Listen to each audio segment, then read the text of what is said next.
آج 12 ربیع الاول کی وہ مبارک رات اور مبارک دن آ چکا ہے جس رات میں اللہ کے حبیب صلی اللہ علیہ وسلم کی ولادت باسعادت ہوئی۔ آج کی رات یہ 3 کام ضرور کر لینا، وہ جو سارے عمر نہ مل سکا آج ملے گا، ہر دعا قبول ہوگی۔ بسم اللہ الرحمن الرحیم۔ آج 12 ربیع الاول کی رات دنیا جہاں کے تمام کام چھوڑ کر یہ 3 کام ضرور کر لینا، پھر جو معاوضہ ہوگا خود اپنی آنکھوں سے دیکھ لینا۔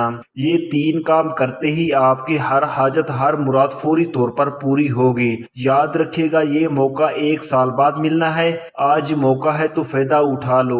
آج یہ 3 کام کرتے ہی ہر حاجت ہر مقصد میں کامیابی یقینی ہو جائے گی۔ جو بندہ جلد امیر ہونا چاہتا ہے، جلد رزق اور دولت سے مالا مال ہونا چاہتا ہے، اپنی کسی بھی حاجت کو پورا کروانا چاہتا ہے تو آج 12 ربیع الاول کی مبارک رات اور مبارک دن یہ 3 کام ضرور کر لیں۔ آج جو مانگو گے مل جائے گا۔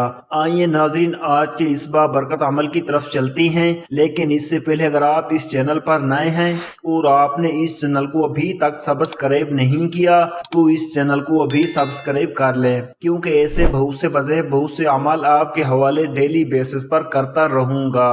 اب عمل کیا ہے؟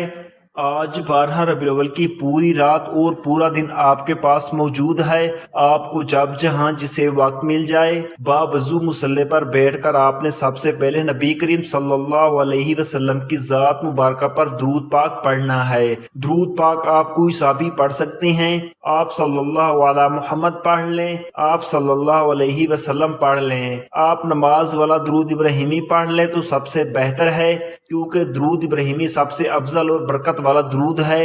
ایک بار ثواب کی نیت سے میرے ساتھ بھی پڑھ لیں۔ پھر آپ کو وظیفے کا طریقہ بتاتا ہوں۔ اللہم صلی علی محمد وعلی آل محمد کما صلیت علی ابراہیم وعلی آل ابراہیم انک حمید مجید۔ اللہم بارک علی محمد وعلی آل محمد کما بارکت علی ابراہیم وعلی آل ابراہیم انک حمید مجید۔ درود پاک پڑھنے کے بعد آپ نے اپنے مقصد کی نیت کرنی ہے، کیونکہ انسان جب بھی کوئی کام کرتا ہے اپنے مقصد کی نیت کر کے کرتا ہے۔ آپ کسی منزل کی طرف نکلتے ہیں تو آپ کو پتا ہوتا ہے کہ آپ نے کہاں پہنچنا ہے، اس لیے پہلے آپ نیت کر لیں تاکہ آپ دل ہی دل میں جو مانگو وظیفہ پڑھتے دوران فرشتے اللہ کی غیبی مدد لے کر آئیں اور آپ کی ہر حاجت کو پورا کر جائیں۔ آج جس کو جو چاہیے مانگ لو، جتنا چاہیے مانگ لو۔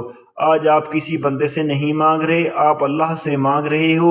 آپ کرائے کے مکان میں رہتی ہیں، آپ اپنا ذاتی گھر خریدنا چاہتی ہیں، آپ اس کی نیت کر لیں۔ الغرض آپ کا جو بھی مقصد ہے، جو بھی حاجت ہے، اس کی نیت کرنے کے بعد آپ نے ایک بار اعوذ باللہ من الشیطان الرجیم بسم اللہ الرحمن الرحیم پڑھ کر وظیفے کا آغاز کرنا ہے۔ اور سب سے پہلے نمبر پر جو وظیفہ آپ نے پڑھنا ہے وہ وظیفہ اللہ تعالیٰ کے صفاتی ناموں کا وظیفہ ہے، جن کے بارے میں صحابہ کرام نے نبی کریم صلی اللہ علیہ وسلم سے پوچھا کہ اے اللہ کے حبیب، اللہ کے 99 نام ہیں، لیکن ان ناموں میں سب سے افضل نام کون سا ہے؟ سب سے طاقتور نام کون سا ہے کہ جو منہ سے نکلی ہر بات کو پورا کرتا ہے؟ اللہ کے حبیب خاموش رہے۔ صحابہ کرام نے تحقیق کی، تمام ناموں کا ذکر کیا۔ صحابہ کہتے ہیں کہ یا حیو یا قیوم ایک ایسا اسم مبارک ہے جسے پڑھتے دوران ہی آپ کی حاجت پوری ہو جاتی ہے، جسے پڑھتے ساتھ ہی تقدیر بدل جاتی ہے، جسے پڑھتے دوران اللہ سے جو مانگو گے، جتنا مانگو گے، جیسا مانگو گے، اللہ فوراً عطا فرماتا ہے۔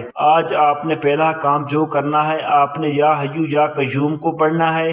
آج مہینہ بھی تمام رسولوں کے سردار کا مہینہ ہے، آج کی رات بھی تمام راتوں کی سردار رات ہے، اور دن بھی تمام دنوں کا سردار دن ہے۔ یا حیو یا قیوم یہ اللہ تعالیٰ کے 2 صفاتی نام ہے، ان دونوں ناموں کو ملا کر پڑھا جاتا ہے۔ یہ اسم مبارک بھی ہے، یہ اسم اعظم بھی ہے، اللہ کا نام بھی ہے، یہ عرش الہی کو ہلا کے رکھ دیتا ہے۔ آپ نے ان 2 ناموں کو کیسے پڑھنا ہے، کتنی بار پڑھنا ہے، ملاحظہ فرمائیں۔ یا حیو یا قیوم 1 بار ہو گیا، یا حیو یا قیوم 2 بار ہو گیا، یا حیو یا قیوم 3 بار ہو گیا۔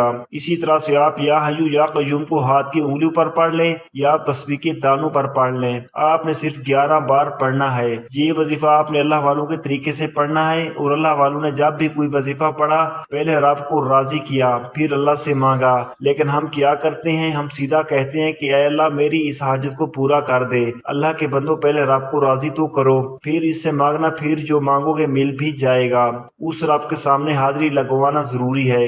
اس کے لیے آج آپ نے یا حیو یا قیوم کو صرف 11 بار پڑھنا ہے۔ 11 بار یا حیو یا قیوم کو وظیفہ پڑھتے ہی آپ اللہ کو راضی کر چکے، اللہ کی توجہ مرکوز ہو جائے گی۔ یا حیو یا قیوم پڑھتے ہی اللہ کو راضی کرنے کے بعد دوسرے نمبر پر ایک ایسی قرآنی صورت بتانے جا رہا ہوں جو دنیا اور آخرت کی کامیابی کا راز ہے۔ آج میں اپنے سینے کا راز بتا رہا ہوں۔ آپ نے دوسرے نمبر پر جو وظیفہ پڑھنا ہے وہ اللہ کی لاڈلی صورت ہے۔ یہ صورت قرآن پاک کی پہلی صورت ہے۔ اس صورت کو سورت فاتح کہا جاتا ہے۔ اللہ نے قرآن مجید کا آغاز سورت فاتح سے کیا۔ اللہ کی یہ صورت اتنی لاڈلی ہے کہ اللہ نے نماز کی ہر رکعت میں اس صورت کو پڑھنا لازمی قرار دیا۔ جس نماز میں سورت فاتح نہ پڑھی جائے وہ نماز مانی ہی نہیں جاتی۔ یہ وہ صورت ہے جس میں شکر بھی ہے، صبر کی تلقین بھی ہے، صراط مستقیم بھی ہے، جس میں اللہ کو منانے کا، اللہ سے اپنی پسند کا نصیب اور تقدیر لکھوانے کا خاص راز بھی ہے۔ سورت فاتح کی تلاوت سماعت فرما لیں۔ بسم اللہ الرحمن الرحیم، الحمدللہ رب العالمین، الرحمن الرحیم، مالک یوم الدین، ایاک نعبد و ایاک نستعین، اہدنا الصراط المستقیم، صراط الذین انعمت علیہم غیر المغضوب علیہم ولا الضالین، آمین۔ آپ نے سورت فاتح کو صرف 7 بار پڑھنا ہے۔ یقین کیجئے گا کہ آج آپ کے پاس موقع موجود ہے۔ آج 12 ربیع الاول کا پورا دن، پوری رات آپ کے پاس موجود ہے۔ دوستو، جن کی حاجات، جن کی خواہشات ابھی تک ناممکن ہے، وہ آج 12 ربیع الاول کی رات یا دن کو یہ 3 کام ضرور کر لیں۔ سورت فاتح کو اس محبت کے ساتھ پڑھنا کہ اللہ فرشتوں سے پوچھے کہ یہ کون ہے جو اتنی محبت کے ساتھ، اتنے خلوص کے ساتھ سورت فاتح کو پڑھ رہا ہے۔ آپ نے سورت فاتح کو ہر بار بسم اللہ الرحمن الرحیم کے ساتھ پڑھنا ہے اور اسی دوران اللہ سے جھولی پھیلا کر مانگنا ہے۔ آج آپ مانگ مانگ کر تھک جائیں گے لیکن رب کے خزانوں میں کمی نہیں آئے گی۔ اس لیے جتنا ہو سکے سورت فاتح کو ٹھہر ٹھہر کر پڑھنا خوبصورتی ہے، پڑھنا خلوص نیت کے ساتھ پڑھنا، اللہ نیتوں کو جانتا ہے۔ سورت فاتح کو 7 بار پڑھنے کے بعد آج کا تیسرا اور آخری کام جو آپ نے کرنا ہے، جو وظیفہ آپ نے پڑھنا ہے، جس کے بغیر یہ عمل نامکمل ہے، جس کے بغیر یہ وظیفہ مکمل ہو ہی نہیں سکتا، کیونکہ یہ عمل ریڑھ کی ہڈی ہے۔ اب اتنا طاقتور وظیفہ کرنے کے بعد یہ نہ ہو کہ آپ گناہوں کی پکڑ میں آ جائیں، تو ان گناہوں سے سچی توبہ کے لیے آپ نے آخری اور تیسرے نمبر پر استغفار کو پڑھنا ہے، اور استغفار پڑھ کر جس کے گناہوں کی توبہ قبول ہو جائے وہ ویسے ہے کہ جیسے ماں کے پیٹ سے ابھی پیدا ہوا ہو۔ آپ نے تیسرے نمبر پر استغفر اللہ ربی من کل ذنب واتوب الیہ کو پڑھنا ہے۔ کیسے پڑھنا ہے اور کتنی بار پڑھنا ہے توجہ کیجئے گا۔ استغفر اللہ ربی من کل ذنب واتوب الیہ 1 بار ہو گیا، استغفر اللہ ربی من کل ذنب واتوب الیہ 2 بار ہو گیا، استغفر اللہ ربی من کل ذنب واتوب الیہ 3 بار ہو گیا۔ اسی طرح سے آپ استغفر اللہ ربی من کل ذنب واتوب الیہ کو اپنے دائیں ہاتھ کی انگلیوں پر پڑھ لیں یا تسبیح کے دانوں پر پڑھ لیں۔ آپ نے صرف 7 بار پڑھنا ہے اور استغفر اللہ ربی من کل ذنب واتوب الیہ کو بتائے گئے طریقے سے ندامت کے ساتھ، شرمندگی کے ساتھ پڑھنا ہے۔ آپ میں یا کوئی بھی جب ندامت کے ساتھ، شرمندگی کے ساتھ استغفر اللہ ربی من کل ذنب واتوب الیہ کو پڑھتا ہے تو اللہ توبہ قبول فرماتا ہے۔